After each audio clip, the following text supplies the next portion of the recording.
우리 모두가 한 목소리로 1절부터 6절까지 함께 읽도록 하겠습니다. 욥이 여호와께 대답하여 가로되 주께서는 무소불능하시오며 무슨 경영이든지 못 이루실 것이 없는 줄 아오니 무지한 말로 이치를 가리운 자는 누구이니까 내가 스스로 깨달을 수 없는 일을 말하였고 스스로 알 수 없고 헤아리기 어려운 일을 말하였나이다.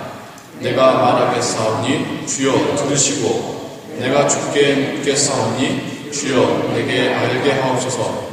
내가 주께 대하여 귀로 듣기만 하였었더니 이제는 눈으로 주를 배웠나이다. 그러므로 내가 스스로 하나고 티끌과 제 가운데서 회개하나이다. 아멘. 우리는 얼마 전부터 구약 성경 욥기에 기록된 욥의 이야기를 들어오고 있습니다.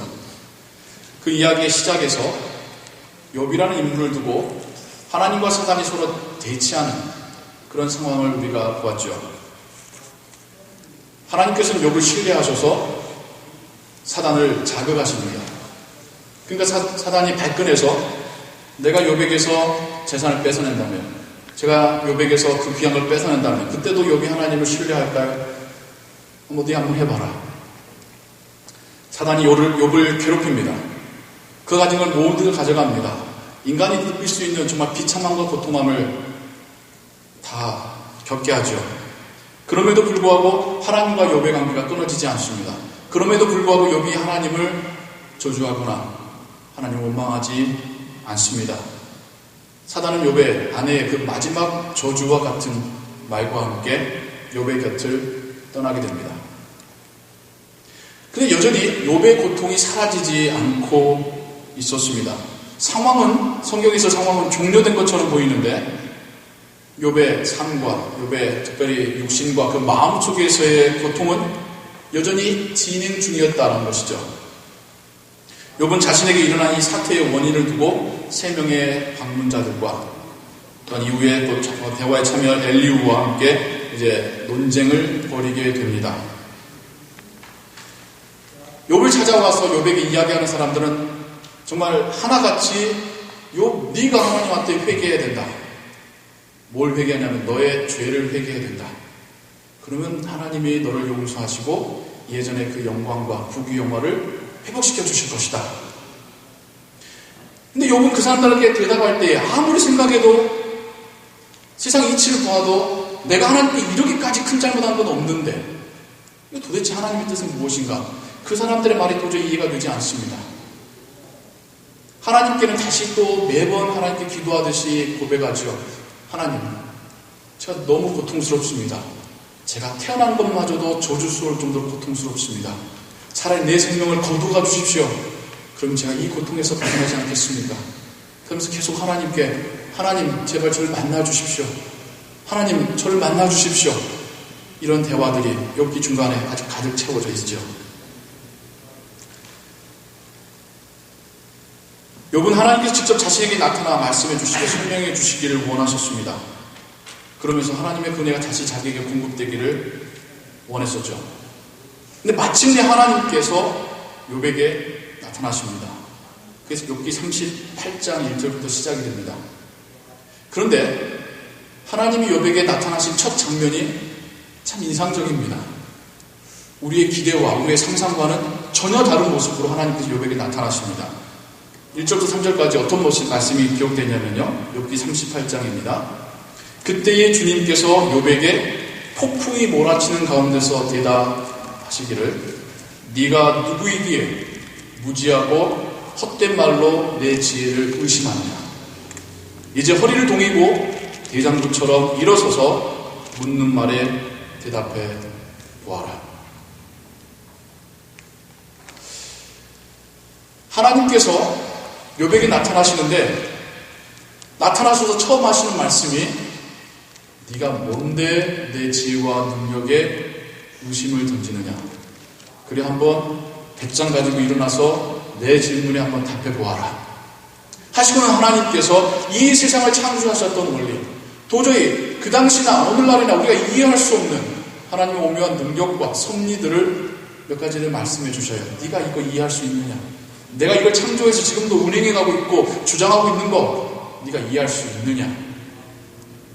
하나님이 세상을 창조하셨던 능력과 지금도 이것을 운행해 가시는 지혜를 아주 조금의 단면을 욥에게 말씀해 주시죠.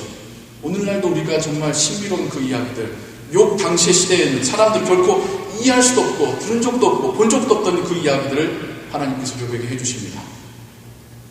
마치 비유하자면 동네 꼬마가 아주 그냥 그 야무지게 개구진 꼬마가 돌멩이를 막 어느 집에 막 던지면서 주인 나와! 아저씨 나오라고 해! 했더니 별 4개짜리 사성 장군이 문을 딱 열면서 나오면서 너 뭐야? 라고 하시는 상황 같아요. 도저히 대화가 안 됩니다. 도저히 상대가 되지 않습니다. 서로 생각하는 그 깊이와 넓이와 어떤 차원이 너무 다른 두 존재가 만나게 되었습니다. 사성 장군도 꼬마 아이의 질문에 대답할 필요를 못 느끼고요. 꼬마도 자신 앞에 서 있는 이 거대한 장군에 대하여서 그 위세에 눌리고 맙니다. 하나님 앞에서 욥의 태도도 참 인상적입니다. 욥을 만나주셔서 하나님께서 하신 말씀도 우리의 상상과는 다른데 하나님 앞에서는 욥의 모습도 이제까지 보았던 욥의 모습과는 너무나도 다릅니다. 이제까지는 하나님만 나타나면 마치 멱살 붙잡고 하나님께 따지듯이 질문하고 항변할 것 같았던 그 욥이 하나님 앞에서 제대로 말도 하지 못합니다. 그 짧은 그 구절을 통해서 욥이 마치 제대로 서 있지도 못하는 것 같은 것을 우리가 느끼게 되죠. 엎드려서 두려워 떨며 하나님께 겨우 몇 마디를 지금 말하고 있습니다. 이것만 봐서도 완전하게 욥이 하나님 앞에 항복하고 있다는 것을 우리가 느낄 수 있죠. 욥이 겨우 하나님께 할 수 있는 말이라는 것은 저의 어리석음을 회개합니다. 조금 전까지도, 얼마 전까지도 3명의 방문자들과 엘리후와 함께 말싸움으로 지지 않던 욥입니다. 그들을 더 이상 말대답하지 못하게 만들었던 욥입니다. 욥이 하나님 앞에 섰을 때는 확연하게 바뀌어져 있습니다. 욥의 모습이 솔직히 너무 초라해 보입니다. 이제까지 하나님 앞에 악을 쓰듯이 이야기했던 건 도대체 뭔가 싶을 정도로 욥의 모습이 180도 달라져 있습니다. 우리는 하나님과 욥의 첫 만남을 어떻게 상상을 하나요? 우리는 하나님에게서는 어떤 모습을, 욥에게서는 어떤 모습을 우리가 기대하게 됐었습니까? 우리는 약간 하나님이 미안해 하시면서 부드러운 음성으로 상냥하게 대답해 주시기를 기대하죠. 야, 내가 사단 때문에 걔가 너를 못 믿어 하기 때문에 내가 잠깐 이러면서 하나님께서 정말 부드러운 음성으로 위로하면서 달래면서 나타나실 것을 우리가 기대합니다. 그래야지 우리가 생각하는 그림하고 들어맞지 않습니까? 욥도 우리의 상상 속에서 욥은 하나님 앞에 당당하게 하나님 왜 그러셨어요? 그러나 제가 이해할게요. 그런 모습을 욥에게서 상상할 수 있을 겁니다. 근데 실제로 상황이 되면 그런 상황이 일어나지 않는다는 겁니다. 성경이 중요한 메시지를 우리에게 지금 주고 있습니다. 실제로 욥뿐만 아니라 우리가 하나님을 만나게 될 때에는 그런 일은 일어나지 않는다는 것입니다. 모든 인간이 하나님 앞에서는 그 위엄과 그 영광과 그 능력과 그 지혜 앞에서는 다 얼어붙을 수밖에 없습니다. 다 두려워할 수밖에 없습니다. 감히 입 밖으로 어떤 말도 내놓을 수가 없는 것입니다. 하나님과 우리의 차이는 엄청난 차이입니다. 세상 사람들은 하나님과 옳고 그름을 따지길 원하죠. 학문하는 사람들이 그러합니다. 세상에 신이 없다고 주장하는 사람들 또한 그러합니다. 인간이 세운 사회와 그 법질서가 위대하다고 말하는 사람들도 그러합니다. 그들은 하나님과 따질 수 있다고 생각합니다. 하나님과 잘잘못을 논할 자격이 있다고 생각합니다. 최소한 하나님께, 신에게 뭔가를 질문하면 대답해 줘야 된다고 생각합니다. 대답보다는 신은 무능한 신이라고 생각하죠.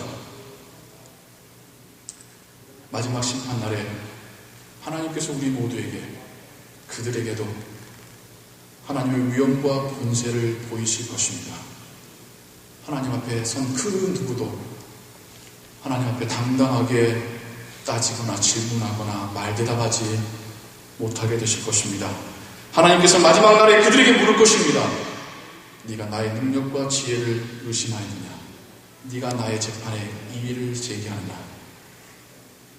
이런 하나님의 질문 앞에 누가 대답할 수 있겠습니까? 하나님의 신적인 권위와 그 영광 앞에서 우리 모두가 공통적으로 하나님 앞에 고백하고 느낄 수 있는 것은 하나님, 제가 너무나도 부족했습니다. 하나님, 제가 너무나도 우둔했습니다. 하나님, 제가 너무 하나님 앞에서 볼품없습니다 라고 말하는 것, 이게 우리가 하나님 앞에 만났을 때, 이게 우리가 하나님 직접 배웠을 때에 우리에게서 나올 반응일 줄로 믿습니다. 하나님의 지혜와 섭리를 듣게 된다면 그 누구도 자신의 어리석음을 인정하지 못하게 될 것입니다. 이게 하나님과 우리의 간격입니다. 이게 하나님과 우리의 차이입니다. 이게 세상을 창조하신 하나님과 그 큰 세상 중에 조그만 피조물 중에 하나인 우리의 간격입니다. 그런데 인간은 하나님 앞에서 겸손하지 못하죠. 차라리 세상 만물은 하나님의 영광을 찬양하고 노래합니다. 하나님의 섭리 앞에서 순종합니다. 근데 인간만큼은 하나님 앞에서 교만하다는 게 문제죠. 왜 인간만큼은 하나님 앞에서 그 빳빳하게 든 고개를 숙이려 하지 않는 것일까요? 지금 당장 하나님께서 내 앞에 나타나지 않으셨다고 마치 하나님이 무능한 하나님이시거나 계시지 않는 분이시거나 아니면 정말 세상 사람들이 말하듯이 우리의 상상 속에 개념으로 만들어낸 신처럼 생각하는 것이 왜 인간의 이러한 우둔하고 교만한 모습일까요? 모든 인간은 하나님의 마지막 심판을 두려워해야 됩니다. 그날에는 하나님께서 모든 것을 드러내실 것입니다. 그날에는 우리 모두가 하나님 앞에 서야 할 것입니다. 그날에는 모든 인간은 두려움과 존경의 마음을 가지고 하나님을 바라보게 될 것입니다. 자신의 지난 인생을 돌아보며 자신이 얼마나 어리석고 교만했었는지를 하나님 앞에서 인정하지 않을 수 없게 될 것입니다. 하나님의 마지막 판결은 우리에게 너무나도 두려운 시간이라는 걸 우리가 잊지 말아야 합니다. 어느 누구도 하나님의 판결을 피해갈 수 있는 자가 없습니다. 어느 누구도 하나님 앞에서 서지 않을 수가 없습니다. 이러한 우리에게 성경은 복된 소식을 전해주고 있죠. 우리의 죄에 대한 책임이 소멸됐다는 것입니다. 우리가 하나님 앞에서 책임져야 될 우리의 그 수많은 그 더러운 죄들이 그 책임이 용서받았다라고 성경 우리에게 말씀하고 계십니다. 우리가 결코 감당할 수도 없는 그 무거운 짐들을 하나님은 우리에게 묻지 않겠다라고 성경 우리에게 말씀해 주고 계십니다. 그 짐들을, 그 책임을 우리 어깨에서 예수님의 어깨로 옮기셨다라고 성경이 말씀하고 있습니다. 예수님께서 십자가에 나를 대신하여 죽으심으로 인하여 나의 죄에 대한 책임이 벗겨졌다라고 성경 우리에게 말씀하고 있습니다. 감히 하나님 앞에 제대로 설 수도 없고 입도 떼서 말할 수도 없는 우리에게 성경은 이제 우리가 하나님의 자녀로 입양되었다라고 말씀하고 있습니다. 바로 예수 그리스도 때문에, 주님의 그 십자가 죽음 때문에 우리에게 놀라운 변화가 일어나게 되었습니다. 욥의 모습을 한번 볼까요? 욥의 모습이 첫 번째는 하나님 앞에서 정말 제대로 입도 벙긋 못하는 그런 모습이지만 다시 한번 읽고 다시 한번 읽고 또 읽게 되면 욥에게서 긴장이 해소된 모습을 보게 됩니다. 다시 한번 욥이 고백하는 것을 한번 읽어볼까요? 제가 대신 읽겠습니다. 주께서는 무소불능하시오며 무슨 경영이든지 못 이루실 것이 없는 줄 아오니 무지한 말로 이치를 가리는 자가 누구니까? 내가 스스로 깨달을 수 없는 일을 말하였고 스스로 알 수 없고 헤아리기 어려운 일을 말하였나이다. 이제 내가 말하겠사오니 주여 들으시고 이제 내가 좁게 묻겠사오니 주여 내게 알게 하옵소서. 내가 주께 대하여 귀로만 듣기만 하였사오니 이제는 눈으로 주를 배웠나이다. 그러면 내가 스스로 항하고 티끌과 제 가운데서 회개하나이다. 하나님 앞에 답적 엎드려진 욥이지만 우린 욥의 고백 속에서 이 앞전에 욥이 하나님께 했던 그 기도들과는 확연히 다른 분위기를 감지해낼 수 있습니다. 욥은 이제 하나님께 하나님, 이제야 하나님이 어떤 분이신지 조금 알겠습니다 라고 고백하고 있는 것입니다. 예전에는 귀로만 듣고 예전에는 창에서 봤던 그 하나님이 이제는 내가 눈으로 배웠기에 내가 이제는 하나님을 알겠습니다. 이제까지 불평하던 나의 입을 닫고 하나님 회개합니다 라고 말하고 있습니다. 하나님의 그 능력과 권위 앞에서 잠잠해져가는 욥의 모습을 보게 됩니다. 동시에 욥의 마음속에 있던 그 온갖 복잡했던 심정들이 같이 잠잠해져가는 모습을 욥의 이 짧은 고백 속에서 우리가 느끼게 됩니다. 지금 욥은 차분하게 하나님 앞에서 고백하고 있습니다. 지금까지 욥의 마음을 채우고 있던 그 불안과 고통과 분노는 사라지고 예전에 지혜웠던 모습으로 돌아와 있습니다. 내가 하나님 앞에 어떻게 고백하고 어떻게 말씀드려야 될지를 깨닫는 지혜가 욥에게 다시 돌아와 있습니다. 자신 앞에 나타나신 그 하나님을 보며 비록 그 하나님이 네가 나의 권능과 지혜와 섭리를 하라 라고 물으셨다 할지라도 그 나타나신 하나님을 인하여 하나님과 나의 관계가 회복되어졌음을 욥은 지금 확신하고 있는 것입니다. 참으로 신비로운 일이죠. 하나님의 자녀에게는 하나님이 임재하시고 나타나신 것만으로도 그의 모든 인생에 그 마음을 채고 있던 그 모든 문제들이 해소되는 것을 경험하게 됩니다. 심지어 하나님께서 네가 잘못한 일이야, 네가 회개해야 돼 라고 말한다 하실지라도 내 앞에 나타나셔 나에게 말씀하신 그 하나님을 인하여서 내 마음의 문제는 해결됩니다. 내 마음에 어떤 평안과 감사와 기쁨이 다시 회복이 되어지게 됩니다. 이게 하나님의 자녀들이 누리는 놀라운 은혜입니다. 이제까지 나를 누리고 있던 그 불안과 고통이 하나님께서 내 앞에 나타나심으로 인하여서 모두 한순간에 날아가 버리는 것을 느끼게 되는 것. 심지어 하나님 앞에 회개한다 할지라도 아니 자연스럽게 내가 하나님께 회개할 수밖에 없는 그 상황 속에서도 하나님께 감사하게 되는 것. 내 안에 변화가 일어나는 것. 이것이 하나님을 만난 하나님의 자녀들의 변화이고 은혜입니다. 우리는 하나님을 만나면 회개할 수밖에 없습니다.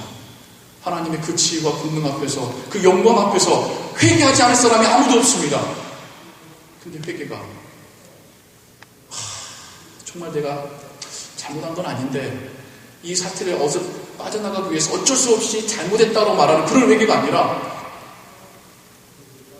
비록 내 입에서는 하나님께 죄송합니다라는 말이 나와도 비록 내 눈에서는 눈물이 나와도 내 마음에는 평안이 회복되는 것, 이게 하나님 앞에서 우리가 드리는 회개입니다. 하나님은 우리와 논쟁으로 우리를 이기시는 분이 아니십니다. 말싸움으로 우리를 이기는 넘으시는 그런 하나님이 아니십니다. 우리에게 나타나는 것만으로도 우리는 하나님 앞에 승복하게 됩니다. 자존심 상하는 패배가 아닙니다.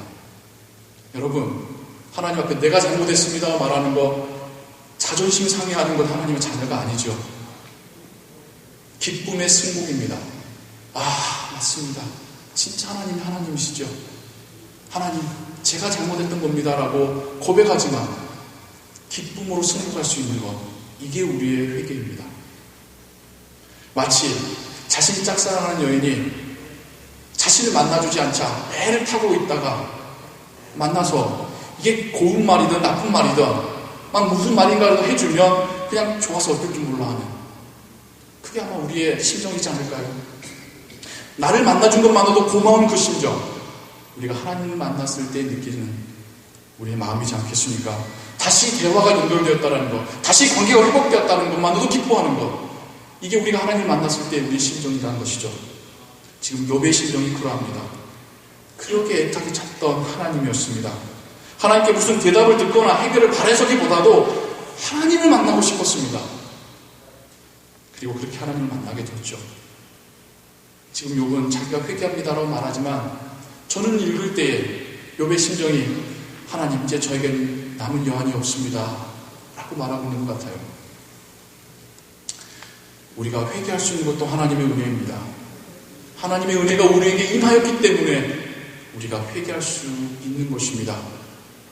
인정 안 되는데 억지로 하는 회개가 아니라 하나님의 은혜를 경험하여서 마치 잠겼던 자물쇠가 스르르 풀리는 것 같이 하나님 앞에 기도가 회복되어지고 찬양이 회복되어지고 나의 부족함을 인정하게 되는 것, 그러면서 내 안에 불안이 사라지고 고통이 사라지고 의심과 불만이 사라지고 하나님 주시는 평안과 기쁨이 다시 채워지는 것, 그게 바로 우리의 회개입니다. 그게 하나님께서 우리를 통하여 받으시는 찬양입니다. 이것이 우리가 하나님께 구해야 되는 은혜입니다. 우리는 흔히 욥기의 이야기를 들으며 마지막 부분에 욥이 2배로 축복을 받았더라 라는 표현에 많이 관심이 가곤 합니다. 하지만 성경은 우리에게 이미 욥이 하나님을 만나는 그 순간 그는 응답받았고 해결받았다라는 것을 말씀해주고 있는 것이죠. 오늘날의 시대는 회개가 사라져버린 시대입니다. 회개하며 가슴을 치며 기도하는 성도들 보기 힘든 시대입니다. 눈으로는 울지만 입으로는 웃으면서 하나님께 기도하는 자를 보기 힘든 시대입니다. 회개보다는 우리는 할 수 있습니다. 우리는 특별한 존재입니다라는 메시지가 더 많이 선포되는 시대입니다. 하나님께 회개하라는 외침보다는 우리가 원하는 것을 주시는 하나님이다라는 달콤한 유혹이 넘쳐나는 시대입니다. 진짜 우리의 은혜가 무엇입니까? 내가 하나님께 달라고 하는 것을 받는 게 아니라 하나님께서 우리에게 주셔야 될 그것을 받는 것이 진짜 축복이지 않습니까? 하나님과 관계가 멀어졌어도 하나님의 그 은혜를 더 이상 공급받지 못함에도 불구하고 이것이 문제지도 말지 못하는 시대가 바로 오늘날의 신앙의 시대인 것 같습니다. 하나님을 두려워하지 않는 시대인 것 같습니다. 우리에게 이런 회복이 일어나길 원합니다. 하나님을 하나님답게 여기게 되길 원합니다. 하나님 앞에서 회개하면서 은혜를 경험하기 원합니다. 회복을 경험하기 원합니다. 하나님이 나의 아버지심을 고백할 수 있기를 원합니다. 말라버린 우리의 눈물이 다시 나오게 되길 원합니다. 다시 하나님 앞에서 진지하게 기도할 수 있기를 원합니다. 나의 심령과 나의 삶의 변화가 일어나게 되기를 소원합니다. 하나님을 만나길 소원합니다. 신비로운 방법이 아니라 살아계신 그 하나님을 경험하고 나의 삶 속에 역사하신 하나님을 경험하고 그 하나님의 은혜를 고백할 수 있는 은혜가 우리 모두에게 있기를 주님의 이름으로 축원합니다. 기도하겠습니다. 하나님, 그렇게 하나님을 만나고 싶었던 욥입니다. 하나님이 심지어 나타나셔서 도대체 네가 무엇이라고 그렇게 말씀하셔서도 욥은 하나님 앞에 엎드려 회개하고 있습니다. 그 마음의 문제가 모두 해결되는 욥의 마음을 우리가 보게 됩니다. 하나님, 이 은혜와 축복을 우리에게도 허락하여 주시옵소서. 우리도 하나님 앞에 엎드려 울며 회개할 수 있게 하여 주시옵소서. 우리의 부족함과 죄인됨을 하나님께 고백할 수 있게 하여 주시옵소서. 그럴 때 우리 안에 채우시는 하나님의 은혜들을 경험케 하여 주시옵소서. 살아계신 하나님을 경험하게 하시옵소서. 나의 삶에 주장하시고 개입하신 하나님을 경험하게 하여 주시옵소서. 그 하나님 앞에서 살아갈 수 있는 우리가 되게 하여 주시옵소서. 예수 그리스도의 이름으로 기도하옵나이다. 아멘. 찬송가